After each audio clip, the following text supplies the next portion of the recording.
All right. Well, thank you all for joining us. Looks like we have a really great group coming in, and hopefully more will be able to join. But we want to thank you all for attending the Connecticut's Conference for Affordable Housing. This is our fourth year running, and we've just seen so much active engagement from the community in terms of submitting session proposals, in terms of participating in these sessions. So thank you so much for your interest and your support for this cause in the state of Connecticut. My name is Alicia Gardner. I'm a senior policy analyst with the Partnership for Strong Communities, and I'll be helping to host this session. My colleague, Chelsea Ross, the executive director for the partnership, is also here. So if you do have any tech challenges, please reach out to myself or Chelsea in the chat, and we'll try and work with you to make sure you can participate fully. And please feel free to join us on social media with our hashtag CAHC2023 at Partnership for Strong Communities or PSC Housing. You can tag us and just keep this conversation going online. So we'd like to welcome you all to breakout session 2.2, SCROG's vision for equity in housing efforts toward education, communication, and sustainability. We want to thank our leading sponsor, the Connecticut Housing Finance Authority, for their contribution to make this conference possible, as well as our visionary sponsors, our visionary sponsors, the Connecticut Department of Housing and Wells Fargo. We'd also like to thank our champion sponsors, the Bank of America, J.D. Amelia and Associates, M&T Bank, Webster Bank, and the Melville Charitable Trust. And finally, we would like to thank our foundation sponsors, the Federal Home Loan Bank of Boston, Cone Resnick, and Trinity Financial. Again, their deep support has allowed us to continue this conference for 4 years and continue to expand the number of people who are able to participate. We'd also like to highlight our spotlight investor, Hinckley Allen, for their support as well. And then last but not least, just some housekeeping items. The sessions are being recorded. At the end of the conference, we will be posting everything on the partnership's YouTube page, so you can go back and rewatch anything that really caught your interest for your own advocacy efforts, or if there are sessions at the same time that you're just feeling a little sad to miss, you'll be able to go back and watch those as well. Please keep your microphones muted at all times. If the participants would like you to, speak out or clarify, maybe during the Q&A portion later, they'll reach out to you and you can unmute, but during the presentation, please keep those muted. There will be a Q&A session towards the end, so please hold on to your questions as our presenters are going over their specially prepared presentation, and then at the end you can submit those questions in the chat box below. And again, please chat with myself or Chelsea Ross if you have any tech issues. Finally, at the end of the session, when you go back into the Zoom events lobby, you'll see a notification on the right-hand corner of the page that will ask you to complete a survey. It should only take 30 seconds, so we ask you to please take the time to share your experience with the conference with us. It will help us in planning for next year and making sure to curate events during the year that are beneficial to you and your advocacy in your community. And with all that, I'd like to turn the time over to Ben, who will be leading us off on the session. Thank you. Thank you so much, Alicia, for your introduction, and thank you to all the sponsors and support groups that made this event happen. Before we get started, I just want to do a quick sound check for all 4 of us, and then I'll go through and do introductions. Eugene, can you just speak up? Hello, everyone. Hi, everyone. Hello. Does that sound all right on your end, everybody? Excellent. Okay, great. So, welcome everybody. The subtext to this presentation today is SCROG's vision for equity, a sustainable, successful regional strategy for creating affordable housing in the region here. I am joined today by David Fink, our SCROG housing consultant, Eugene Lifshitz, Hamden's town planner and my predecessor, and Guilford First Selectman Matt Hoey. A quick introduction, I am Ben Lovejoy. I am the Director of Regional Planning and Municipal Services here at SCROG. And we really just want to thank the organizers of this event for selecting our panel. Our goal here is pretty simple today. We're going to solve the housing crisis in Connecticut in a 1-hour discussion. So buckle up, everybody. But no, in all seriousness, we would like to hope that when we're done with this presentation, that each of you who have sat here today have an understanding of what our COG has done over the last 5 years to support the development of affordable housing throughout the SCROG region. Just for some context, the South Central Regional Council of Governments is located here in North Haven, and we work with the 15 municipalities in and around this area, including towns like Meriden, Orange, New Haven, West Haven, East Haven, down into Guilford, Madison, and North Branford and Branford. And I hope to let you know, or at least you'll walk away from here realizing that there is no one singular solution to addressing the housing crisis in Connecticut. There's no one size fits all solution that works throughout, but we believe that we found a relatively successful model here in our region, and we're prepared to present that to you. So I will now turn it over to David Fink, who is just going to give us a quick overview and get into the details a little bit more. Well, hi, everyone. Thanks for joining us today. I see a lot of old friends out there from my time at the partnership, and I want to thank the partnership for giving us this opportunity to explain what we're doing. As Ben said, we are well aware that no region is the same and no towns are the same, and so we're going to try to lay out for you what we've done over the past 5 years, and invite all of you to ask us questions, and then you can decide, whether any of what we're doing is relevant and potentially effective in your regions. And so we'll lay that out for you. A couple of points to start. Eugene will tell you a little more about the genesis of why SCROG got into this housing effort. The very short story was simply that New Haven was finding that it did not have enough income restricted units for the people who needed them. They were working hard, the Board of Alders was, to remedy that. In the meantime, some of our good friends, Karen Du Bois Walton and Serena Neal San Giorgio, came to SCROG and said, hey, while we're doing this in New Haven, do you think you could begin a conversation about housing in the towns in your region? And we've done that. And we recognized from the very beginning that this was going to be a long haul, that the whole state was a long time into this housing mess, and it was going to take us a little while to get out. And so we decided to methodically come up with a program to help towns.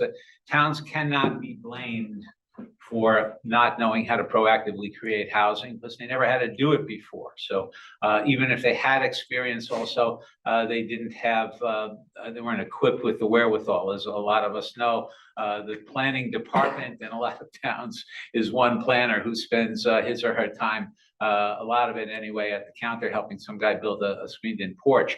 And so there's not a lot of time for planning, and there are a lot of people in town hall who'd like to do a good job, but they're overworked as well. And more to the point, the residents in towns don't understand housing creation, and they believe a lot of myths and misconceptions. So what we're going to try to tell you today is how SCROG got into this, and basically we've had 3 different steps. The first 2 years we had generic sessions on various topics, which I'll go through and tell you about. The 3rd year, we helped all of our towns create affordable housing plans, and we have a 100% record on towns having created the plans. The 4th year, we came up with the idea that we were going to individually tailor sessions to towns, so not all towns in the region would be involved in every session, every monthly session that we had. So we had individual sessions, and we'll tell you more about that.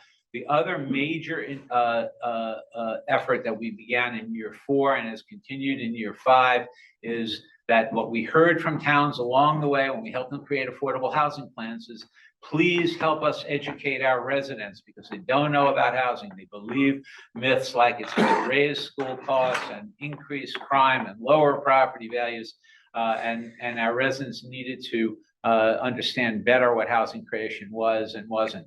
And so we'll talk about the rationale behind that, how we've approached that.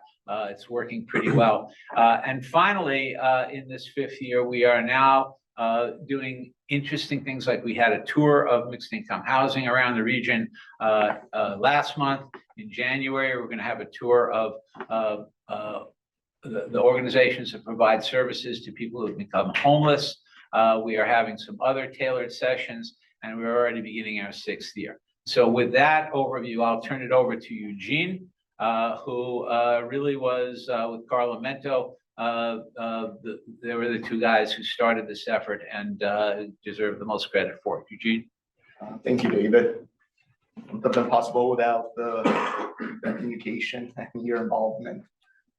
But I'll just follow up with David mentioned how this started as New Haven approached the region to have a regional conversation regarding the housing need and specifically affordability. There was a realization that it's not unique to any one municipality across the municipal boundaries, and each and every one of our communities was facing a housing need in their own specific ways. The sessions allowed us to have regional conversations with municipal stakeholders.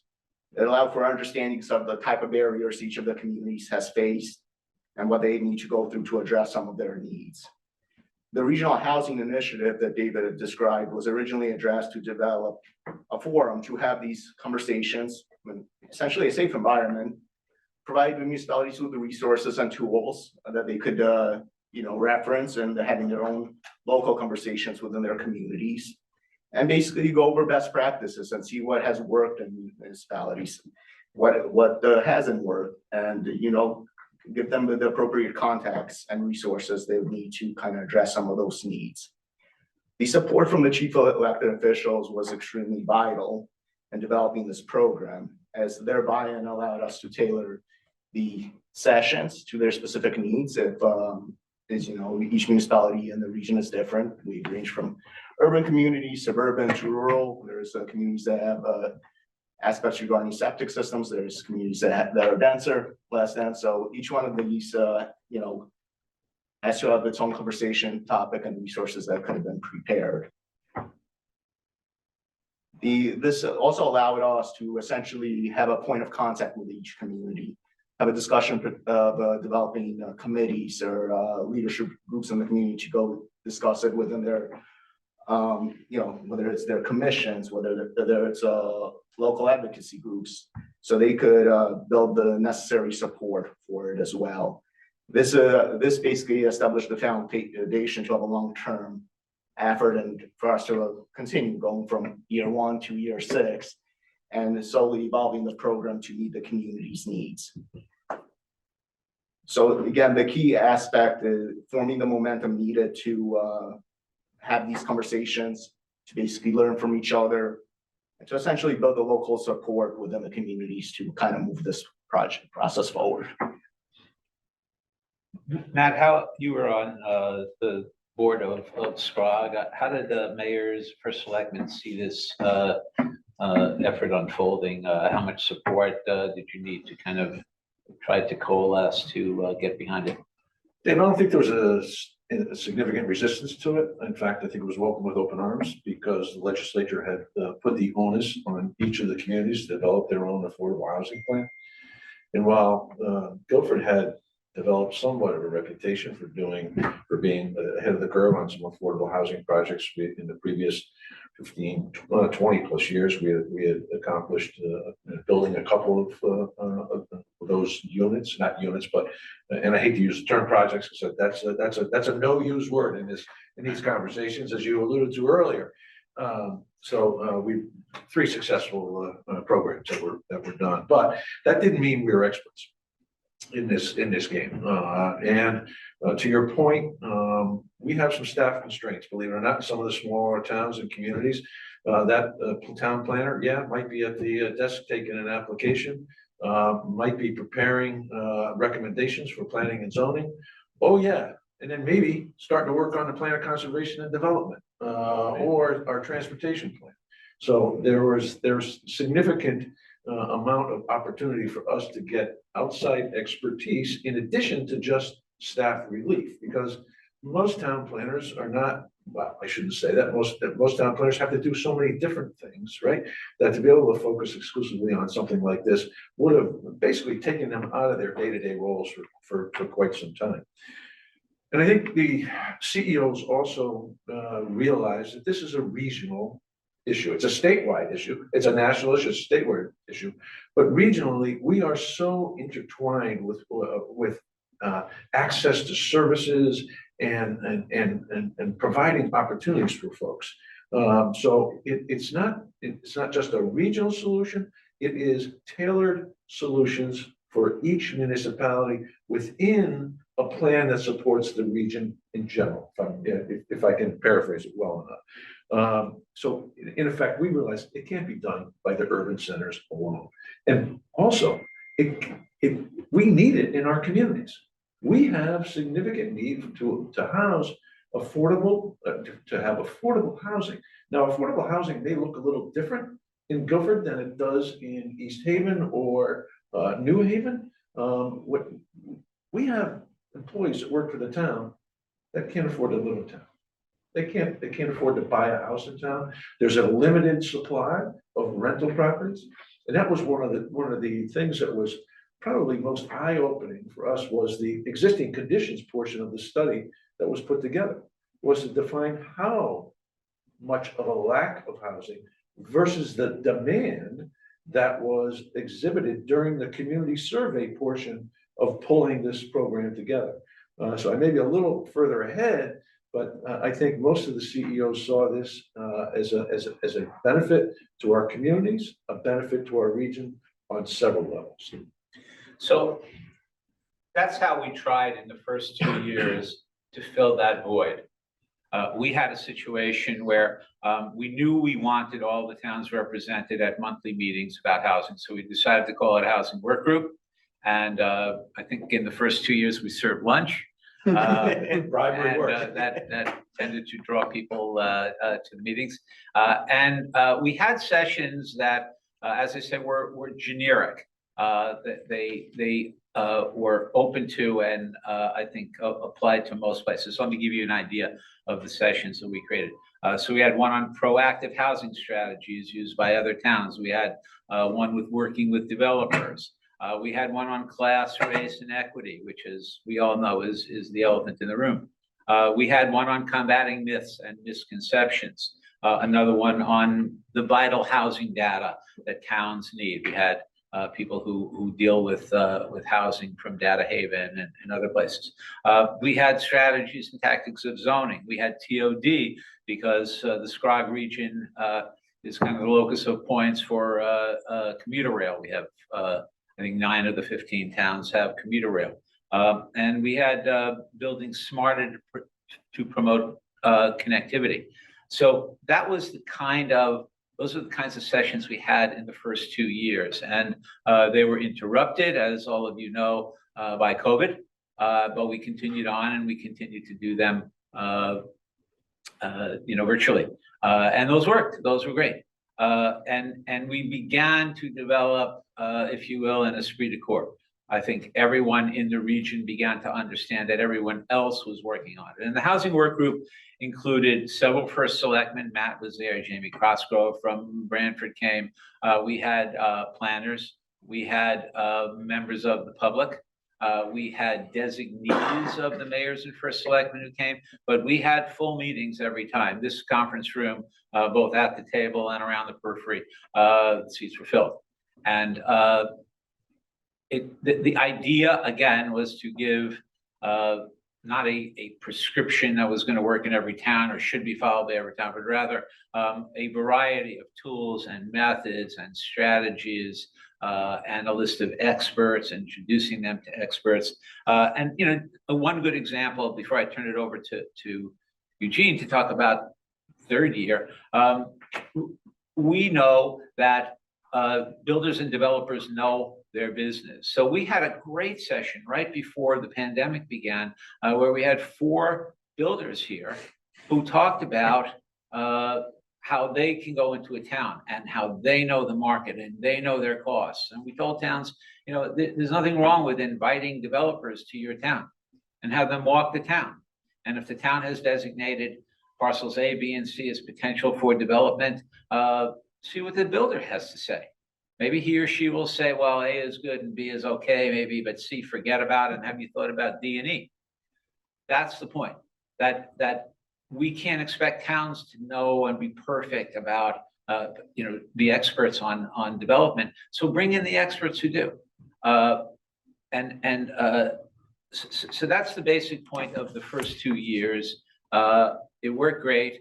And then we had everybody participate in the preparation for the third year, which was the creation of housing, affordable housing plans. And so the towns had input in that. We talked over what their roles would be, both in connecting to the mayors and first selectmen, the planners, their housing committees, and just public input. We were going to take surveys in each of the town about the needs. And so we allowed the towns to be involved in preparation for year 3. And now I'll turn it over to Eugene, who can tell you about how SCROG went about making sure that all the towns ultimately got their affordable housing plans done. David, so yeah, during one of the session, SCROG was asked to assist municipalities with creating affordable housing plans. SCROG went about it. We hired a talented consultant team, RKG Associates, that we developed a scope of work with to do municipal engagement, do the data collection analysis, essentially establish the baseline conditions regarding demographic information for the towns, the affordable gap analysis, kind of get into some of the housing factors regarding supply, demand, pricing points, looking into the cost burden aspects of it as well. The other aspect of this effort was, the stakeholder engagement and assisting communities with a community engagement component as well. During the stakeholder engagement, we combined a few of the similar towns into one sessions, allow them to learn from each other, to understand some of the baseline conditions that they're facing, discuss some potential solutions to overcome those barriers as well.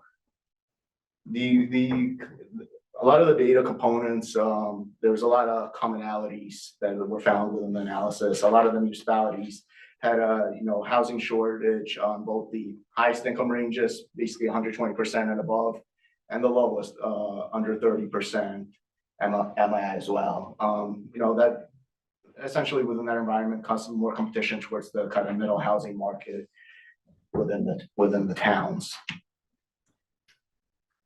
The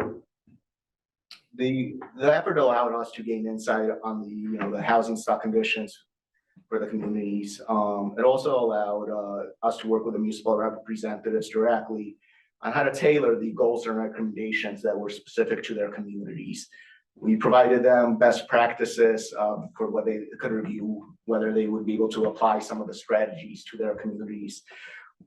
Try to get an understanding some of the unique challenges they had in their environment, and listen to them as to what aspects do they feel or resources they needed to overcome those solutions. I think David is going to get into a little bit of the one thing that we found common across the board regarding community education aspect for the residents, but it gave them ownership of the plan and gave them actionable items that they could pursue in the future. So here's a really interesting thing. Coming out of the plans, we realized, well, we have these generic sessions the first 2 years, and we had plans. And the interesting thing about the generic sessions was we recorded all of it. So now we had a library of videos for anyone who wanted to know about TOD or mixed income housing or other issues, working with developers or the other generic sessions we had.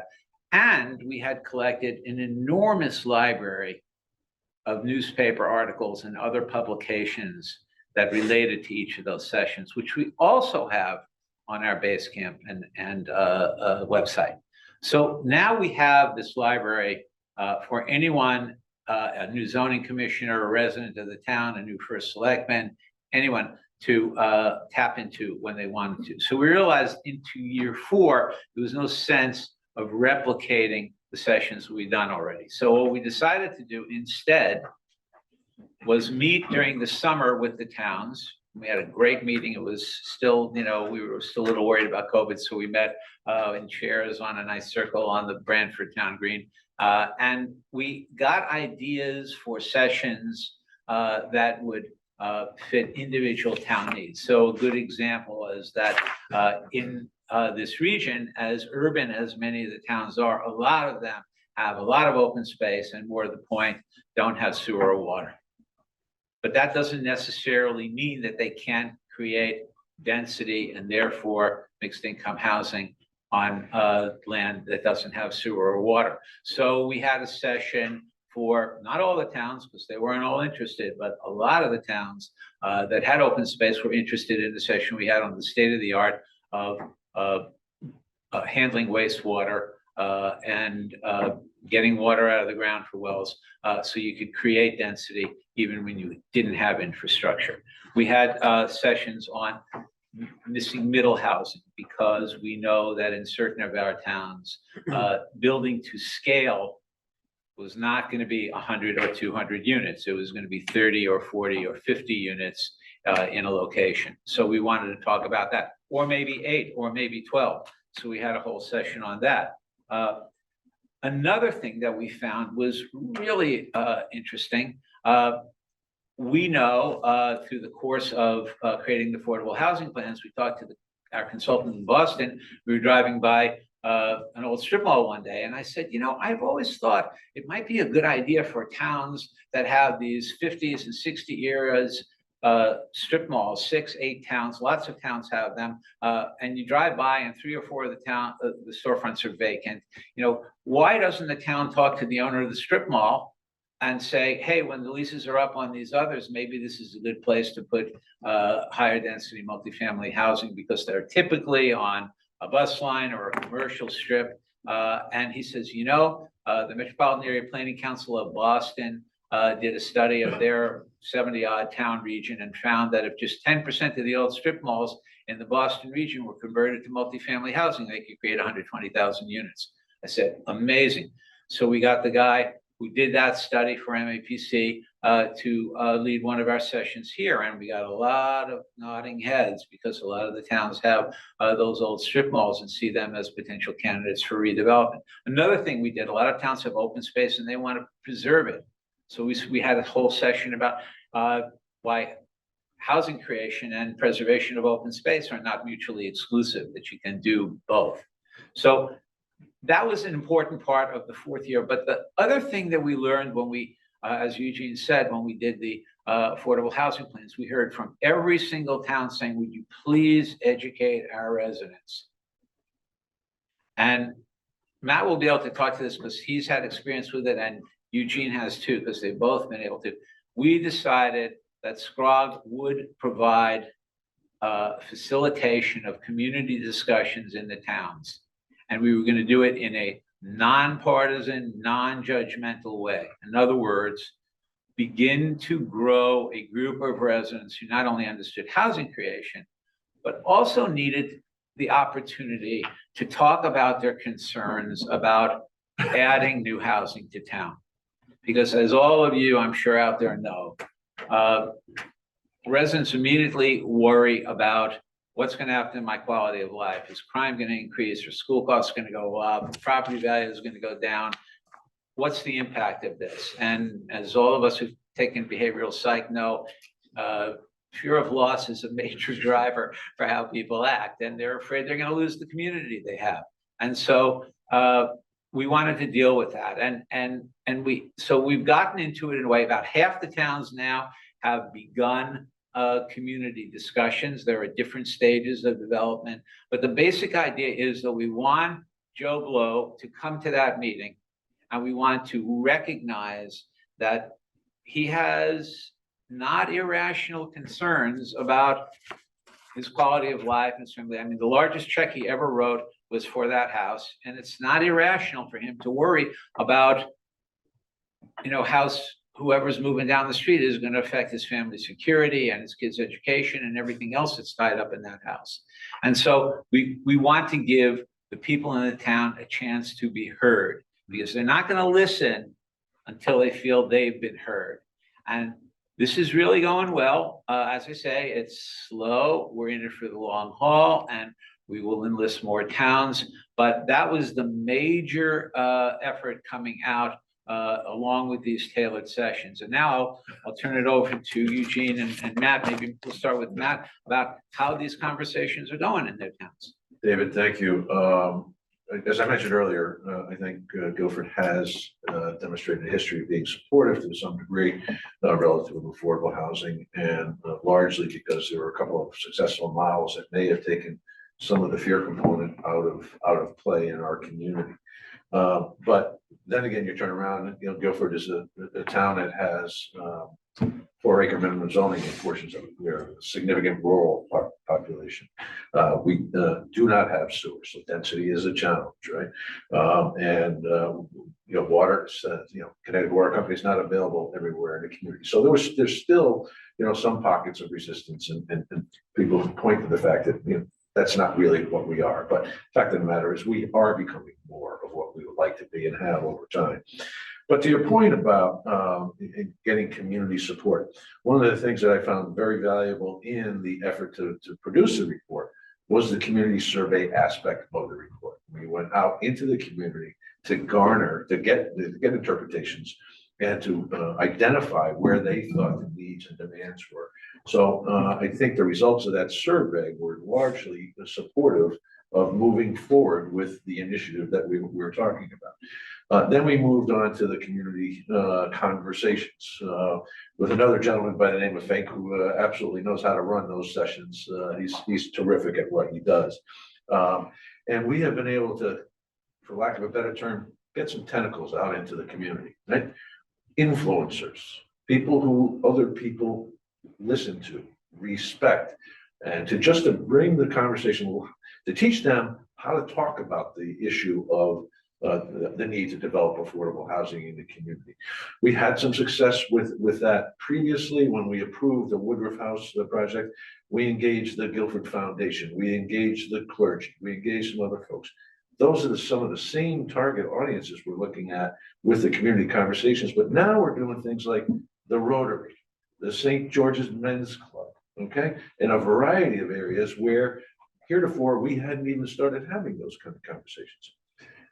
I think the fact that we have been able to engage the community and build support for it is one of the reasons that our most recent zoning rewrite, it was a rewrite / codification, had an inclusionary zoning component to it.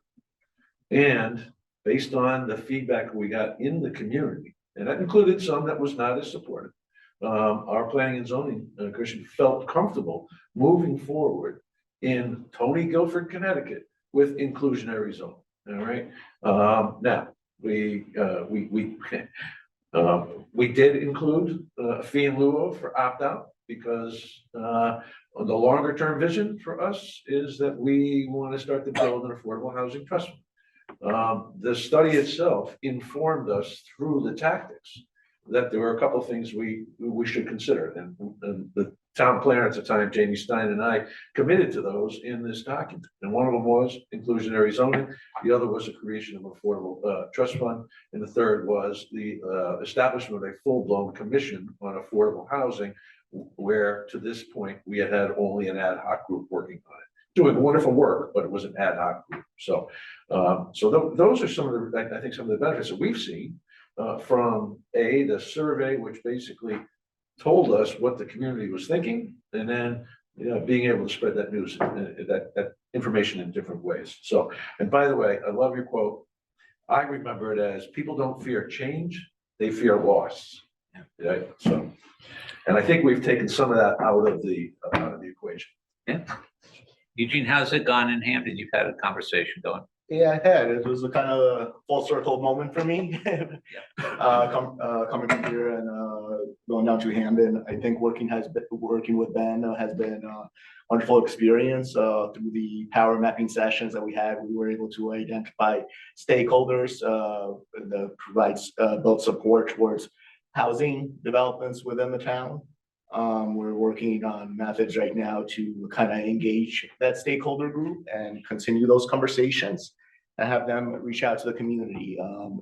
We've had success as some of those members of the group or that participate in the group came out in support for a affordable housing project within the town to one of the Planning and Zoning Commission meetings we had. So that's, quick results, quick benefits. And again, we're looking forward to continuing working through that group and working through some of the zoning regulatory updates to eliminate some of the barriers the town of Hamden does have. The other main benefit is just speaking to the general working group sessions themselves. We have a member of our Planning and Zoning Commission that regularly attends those meetings, brings back the information to the other groups. So it's important to generate support within your land use commissions as well. So when they see projects, they understand the factual nature surrounding it, and they hear from both sides, whether they oppose or support a particular application. Again, the one item we're looking to continue to do is through that bigger group is to kind of, and working with Ben, to have some of the smaller conversations and have them to start to kind of work through other communities on their own and be able to kind of share their stories and share their experiences and further build support for housing within the town.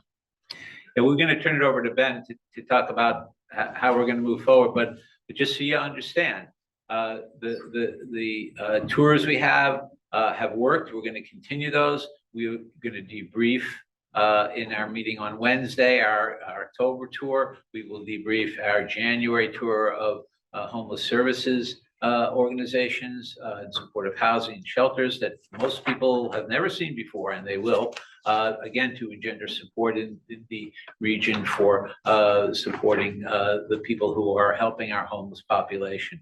And we're beginning to plan year 6 now. So we know we'll have questions, but Ben will kind of give you an overview of where we're headed, and then we'll be happy to take your questions in the chat. So thank you, everyone.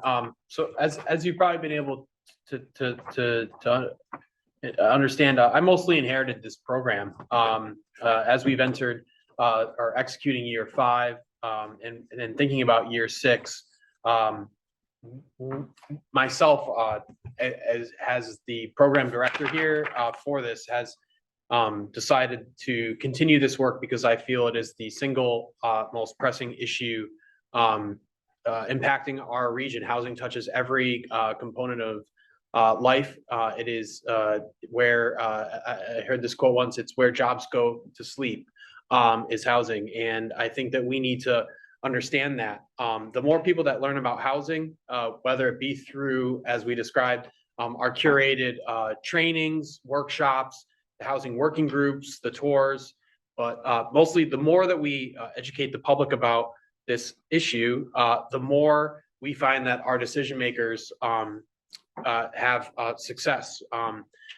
Many of our sessions that we've been focused on, many of our efforts have been focused in around demystifying these really complicated topics.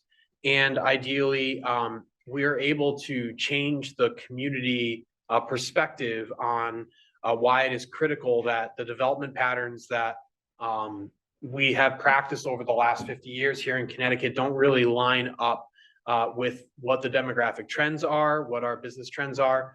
We are in a post-COVID sort of unprecedented time in the state of Connecticut, where the pressure to develop more housing is greater than it's ever been. And so to that end, why it is absolutely critical that SCROG as an organization stays in this for the long haul is that we are starting to really refine what we are good at from an agency perspective. The Council of Governments does not have the ability to lead with an iron fist and force our municipalities to do the things that we may want them to do. As much as I'd like to change that, we need to exist within the framework that we're in. So I hope that all of you have been able to sort of understand how this multifaceted approach has been able to help move the needle forward, particularly as we've entered into this space that is really kind of unknown. We've laid down the groundwork prior to where housing has really been seen as a crisis statewide. So as we wrap up this 5th year, under the guidance and tutelage of David. I am super excited that we recently, about 8 months ago, onboarded a new planner, Stephanie Camp, who's in this room here with us today, that direction. I have committed to having Stephanie work incredibly closely with David this past year. The idea is that she gets exposed to managing the community conversations component of the work that we talked about, which is ongoing in that work where we send our second housing consultant out into the field to facilitate the conversations that Eugene has been part of, Guilford's been a part of. We've seen success in Meriden, Wallingford, Madison, I believe. Yep. So we're planning on continuing that because, again, that gets back to this idea of having more conversations around here. The other big thing that we're working on is a regional housing plan. While Eugene was in my position before he went to Hamden, he got started on a regional housing plan. And we haven't gotten that over the finish line. There's some stuff we want to add to it. So that is a big goal for me to start in 2024, the beginning of 2024. We will be taking this core plan and adding a significant component of action items. We've been discussing adding appendices to there. First Selectman Oyo mentioned inclusionary zoning. David and myself were actively involved in conversations with Guilford's Affordable Housing Committee to discuss what would be an inclusionary zoning package that would work for them. And we're hoping to put together an appendix within that regional plan and essentially create not only a regional housing plan that outlines where the region has to go moving forward, but contains a variety of resources so that our short-handed municipalities have some core knowledge and guidance that is applicable to all of them to help support the work that Eugene is doing and Guilford's planner Ann has taken over. We're also considering looking at creating an aging in place study to support this housing work. I'm going to be looking at potentially fleshing out that in conjunction with AARP, who has a fantastic model for looking at how we can keep our senior populations in the towns that they live in and not have to move out of them. I'm excited to explore that further. And finally, there's also a model that's been utilized that I want to explore. Our neighbors to the east, SCRCOG, they created a regional housing commission. This is a fully activated body with representatives from each of that COG region's municipalities. They get together and function as a single point of contact for their respective municipality on how to further develop affordable housing. What we have found is, while I love the 169 municipalities model, I'm a regional planner by trade, so I would like to see more regionalism. And what we're often experiencing is that sharing of information and facilitating those conversations from one town to the next is a successful model too, because they respective towns, they get to learn from each other. So those are just a few of the things that are on the horizon for year 6 and the rest of year 5 here. And I just want to finish off by saying the housing work is my passion, and that I'm a product of affordable housing. I grew up, my family had a Section 8 voucher, and I was able to grow up in the town of Farmington and subsequently West Hartford, where I got the opportunity to live in and experience that life. And so this plays, this is a big part of who I am and what I'm trying to do for work. And I want to thank David for his ongoing work, Eugene for handling the boots on the ground in one of our biggest municipalities, and specifically thank Matt here for showing the power of a CEO who understands this issue and empowers his staff to attempt to tackle it. Again, there's no one size fits all model, but this is something that we've done here at SCROG region, and a real point of pride for me. So I'm hoping there will be some questions and want to thank everybody here, unless you have any final remarks, David. No, happy to take questions. Oh, so I just saw a question in the chat here from, I believe it's Delia. Sorry if I mispronounced that. What town was it that is trying to keep seniors in town, and how are they doing that? I can't speak to specifically. I can't speak specifically to exactly what towns are doing to keep seniors in place, but I was mentioning briefly, the AARP has come up with a fantastic model for doing a needs assessment and analysis of a region to find out if the town itself is positioned with the adequate resources, transportation infrastructure, access to medical facilities, proximity to grocery stores, that sort of thing. They have this great model of scoring a municipality, seeing where they stand, and then from that information, we can glean certain sort of action items for a town to take on to pursue or to get essentially a better rank within the AARP system. I learned about this at our most recent regional planners conference, and my goal is to convince our board and my executive director that there is a opportunity for us to really do an analysis of this region. Because while the demographics are in Connecticut, we're experiencing a silver tsunami, we're aging, but the whole country is aging, and in many places, they're not replaced with children. So we need to figure out ways to keep people in their homes, and that is something that I will be exploring and hopefully executing in 2024 and into 2025. I would add one thing about this. We have talked to a number of towns that are aging and pointed out that if they want, if their elderly residents want to age in place and not have to go to a nursing home or some other facility, it's going to be really important to have nurses' aides be able to get to their homes. And if they can't live in the town, that's going to be a problem, because a lot of towns are not adjacent to communities where nurses' aides and others who can help can live or have the transportation to get there. So one good reason to create income-restricted housing in a town is to have aides there. The other constituency, besides old people who care very much about housing creation, and I forgot to mention this, and Matt can maybe talk about this in Eugene too, but both are looking to connect us with the business community, with the merchants and employers in their towns, because as we all know, on a state level, CBIA has been very involved in now pushing for affordable housing creation because they need labor pool. They have 100,000 unfilled jobs.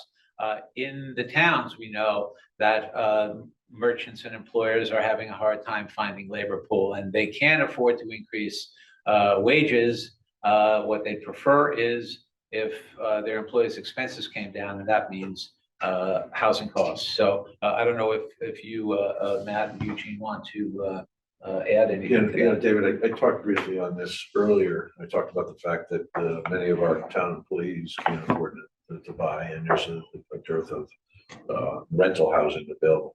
That is equally so for the small businesses in town, which typically are paying a little bit more than minimum wage, and probably a little less than what we're paying many of our town employees on the clerical and support side. So it is a problem, it is a challenge that is not only affecting our businesses, but it's affecting our ability to attract the workforce. And there's something about having a workforce that can also live in the community that they support. And from a CEO's perspective, I would prefer to have all my employees come from within the community, because they'll bring to the job a different level of passion and concern.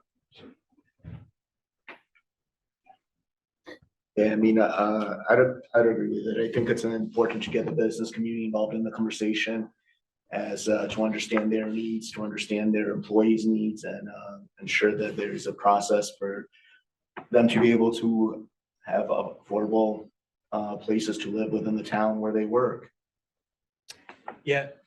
I'm talking just for a minute about the senior stuff, right? Several years ago, this is going back probably the early 2000s. Guilford adopted a senior tax freeze program that is pretty rich, 25 years and income up to 90,000 while you had your, no, excuse me, 95,000 while you had your taxes frozen. That plan been in place for a while. We have over like between 500 and 600 families utilizing that program. So that's one of the ways that we've been able to keep the seniors and to keep them, aging in place. So that's been helpful. I do just want to mention, someone in the chat asked if other regions have a similar group, and Rick Dunn, the executive director of NVCOG, which is one of the sister organizations, mentioned that they have a traditional land use planning team and a community planning team, and they're doing some incredible work. And I will just mention that this is an exciting time to be a planner in the state of Connecticut. Just last year, or just this year at the legislative session, we saw support by way of funding come. The state is recognizing that addressing some of these large problems requires staff, it requires, and which often requires money. And so we did receive an increase in funding on the state level for our respective COG agencies to tackle some of these regional problems. And this sets us up with some of the resources to do more dynamic, problem solving. It is also an exciting time to be in the industry because there's a lot of new faces. The state of Connecticut is attracting new planners. I mentioned we just onboarded Stephanie here at SCROG. We have another employee who started today. This funding allows for us to staff up to create these types of dynamic programs. And with that, sort of young and up and coming staff, I like to still consider myself young.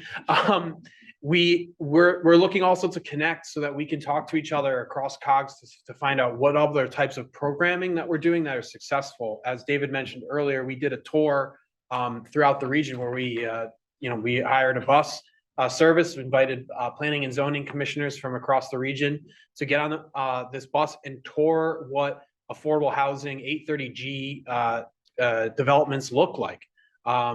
This was an incredibly successful model and one that was relatively cost effective. I know that I've shared it with my fellow COG friends and heard a lot of positive feedback. So there's a lot of communication going on across each other. As I mentioned, so NVCOG's got a program going. I'm pretty certain CROG, which is the capital region, has something similar. I mentioned RiverCog, where I was prior to my position here. I was at RiverCog, which serves sort of the Old Saybrook shoreline in Lower Connecticut River Valley region. And we're all, across the state, regional planners are seeing housing as an immediate need and are trying to come up with dynamic ways to do that. I do see in the chat, Candace asked, what does SCROG plan on having as far as a follow-up roundtable discussion during or at the end of the 2024 phase 6? I'd like to say, and I'll let David probably speak briefly on this, is we kind of start a feedback loop. So we were just at lunch earlier today talking about the second half of the year of programming, but we talk to the towns sort of tell us what they need. We come up with projects that we feel, as experts will be good for them, and then programming that's tailored to their requests. And then we meet again, brainstorm how it's going. I think, David, isn't that what we'll be discussing on Wednesday? So we'll be discussing the tour and how that worked and whether there's need for another one. And so this, Candace, we do kind of have a consistent feedback loop where we're talking to towns. We plan out as much ahead as possible because it's easiest from an execution standpoint. But we're also constantly thinking about being adaptive, changing up sessions to match, current events and things along those lines. So I hope that answers your question on that.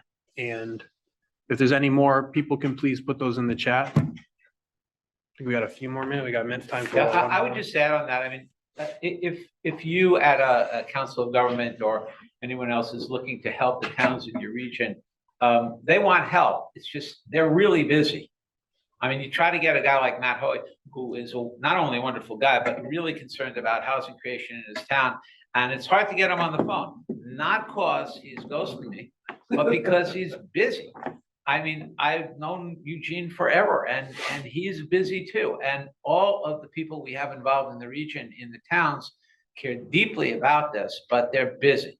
So as Ben said, what we really have learned to do is make sure that, not that we're going to be a pain in the neck or be a nudge, but we know we need to proactively connect with our towns. And that's largely, to answer your question, what year 6 is going to be. Probably it's going to be individual talks with the towns. What do you need? Who do you need to connect with? What experts can we bring, can connect you with? What resources we might already have or can we get for you to help you move ahead? We're not telling towns what to do. We want to hear what they want to do. We'll give them ideas and thoughts and strategies and methods and tools. But it's our job to be in touch with the towns. Thank you, David. There's 2 questions. One is a quick one. Liz asked, are you current meetings able to be attended virtually? Liz, we'd love for you to be present. You can look up, after this meeting, I'll put my contact, I think might already be linked to us as a speaker, but I'll put my contact information. You can reach out to me and I'll make sure that we add you to the distribution list. We, whether you're in region or not, we see this as a resource that should be available to the whole state. So you're welcome to join us. We have one, like I said, this upcoming Friday. And postings of every recording that we've done prior to this are all available online at SCROG.org. So I'll make sure to put that in the lobby chat after this. And then finally, the keynote speaker today had a focus on creating, maintaining community and sense of pace and the need for housing to be part of the larger planning perspective. How have your discussions taken place in this bigger picture? I hope that you got a chance to hear about our community conversations. We could probably do a whole section on that, Denise, but if you'd like to, speak on this a little bit further, feel free to reach out to me directly. Again, I will put my contact information in the lobby chat. And Candace, I don't know if you're still on or helping facilitate, but I think that brings us to the end of our block. I'm sorry, Chelsea. All right. Serve by anything you call me. Thank you so much. I don't see any more questions in the chat.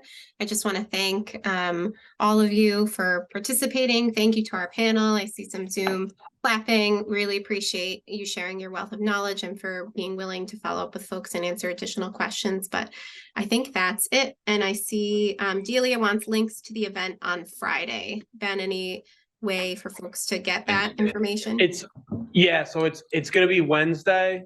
Let me just real quick, let's see if I can put my email in the chat so that you can email me and I will make sure that we send you a link to the Zoom registration. Right. If not, I can put it in there. There you go. Yeah, so that's my email address there. If anyone who's interested wants to shoot me an email on that, I will forward that along to my staff and make sure that someone gets you the registration link for that. Awesome.